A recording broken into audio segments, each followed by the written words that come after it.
এই বট গাছকে ঘিরে জমে উঠেছে বৈশাখী মেলা। দর্শক দেখছেন যে এই বট গাছকে ঘিরে এখানে বসছে বৈশাখী মেলা। আমরা একটু আপনাদের দেখাই এই বৈশাখী মেলার সামগ্রিক চিত্র। আমরা একটু আপনাদের পুরো মেলাটা ঘুরে ঘুরে দেখানোর চেষ্টা করছি।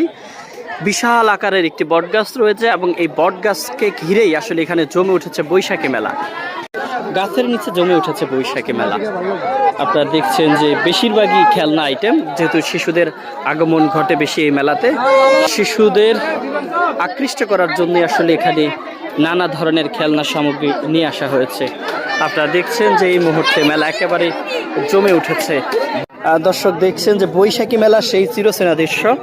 এই বিশেষ করে বৈশাখী মেলাতে মূলত আসলে এই ধরনের মাটির বিভিন্ন পুতুল পাওয়া যায়, যেগুলো আসলে বাঘ, হরিণ, ঘোড়া এক সময়ে অনেকের সবার শৈশবের স্মৃতির সাথে আসলে এই ধরনের পুতুলগুলো জড়িত। এই পুতুলগুলো মূলত বৈশাখী মেলাতেই বেশি দেখা যায় এবং এই মেলার প্রধান আকর্ষণ বলা চলে মাটির হাঁড়ি পাতিল পুতুল।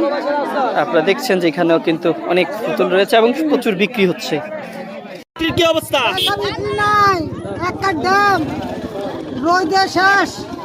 ভালোবাসার কুইক সার্ভিস ভাই কত করে রাখতেছেন?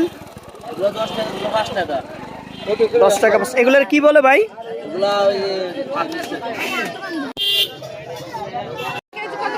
দর্শক দেখছেন যে এখানে মেলাতে প্রকাশ্যে তৈরি হচ্ছে জিলাপি এবং সবার সামনে তৈরি করা এই একেবারে নতুন জিলাপিগুলো আবার অনেকেই কিনে নিয়ে যাচ্ছে তার বাড়িতে। মেলার প্রধান আকর্ষণ হচ্ছে জিলাপি এবং এই জিলাপি খই মেলা থেকে, বৈশাখী মেলা থেকে যদি না নেওয়া হয় তাহলে একেবারে নাই হয় বলা চলে। আপনারা দেখছেন যে একেবারেই সব প্রকাশ্যে সবার সামনে তৈরি হচ্ছে এই জিলাপি, আর এই জিলাপিগুলো আসলে সবাই নিচ্ছে। দেখুন জিলাপি এবং খই দুটোই কিন্তু আসলে সবাই এই মেলা থেকে কিনে নিয়ে যাচ্ছে।